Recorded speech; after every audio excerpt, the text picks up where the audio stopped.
সাংবাদিকদের নিরাপত্তা নিশ্চিতকরণ এবং পেশাগত সুরক্ষা সহ 7 দফা প্রস্তাবনা বাস্তবায়নের দাবিতে ইউরো বাংলা প্রেস ক্লাব ফ্রান্সের উদ্যোগে সাংবাদিকদের সুরক্ষা শীর্ষক আলোচনা সভা অনুষ্ঠিত হয়েছে। সকাল কিংবা বিকেলের নাস্তায় মেতে উঠুন দেশীয় খাবারের আসল স্বাদে, কারণ শাহ ব্র্যান্ড নিয়ে এলো ready to cook frozen regular paratha এবং প্রিমিয়াম পরোটা, যা স্বাদে ঘ্রাণে অতুলনীয়। এখন পাওয়া যাচ্ছে আপনার নিকটস্থ সুপার শপে। বুধবার সন্ধ্যায় প্যারিসের একটি অভিজাত রেস্টুরেন্টের হলরুমে এই সভা অনুষ্ঠিত হয়। আয়োজক সংগঠনের সভাপতি তাজ উদ্দিনের সভাপতিত্বে অনুষ্ঠিত সভায় প্রধান অতিথি ছিলেন শাহ গ্রুপের চেয়ারম্যান মিডিয়া ব্যক্তিত্ব সাত্তার আলী সুমন শাহ আলম। ক্লাবের সাধারণ সম্পাদক নজমুল হকের সঞ্চালনায় সভায় মূল প্রবন্ধ উপস্থাপন করেন ইউরো বাংলা প্রেস ক্লাবের কেন্দ্রীয় সভাপতি তাইজুল ফয়েজ। অনুষ্ঠানে বিশেষ অতিথি ছিলেন বাংলা অটোইকুলের পরিচালক হুসেন সালাম রহমান, মানবাধিকার কর্মী সেলিম আহমদ ও জবরুল ইসলাম।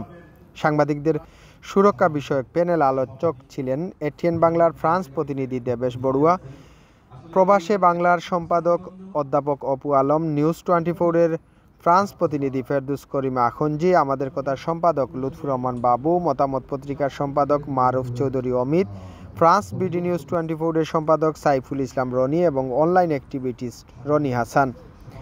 অনুষ্ঠানে আরও উপস্থিত ছিলেন ডিবিসি নিউজের ফ্রান্স প্রতিনিধি ইকবাল মোহাম্মদ জাফর, মাই টিভির ফ্রান্স প্রতিনিধি বাদল পাল সহ আরও অনেকে।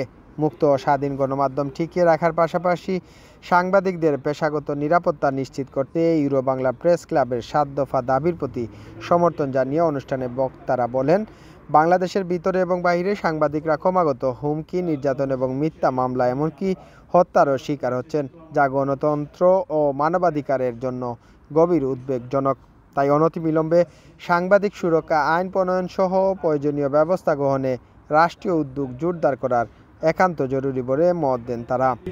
তার নাম থাকবে এবং যাকে দিবেন তার নাম থাকবে। এটা হলো আমাদের পরবর্তী কর্মসূচি। সেটা আমরা কিছু স্ক্রিনশট দিয়েছি।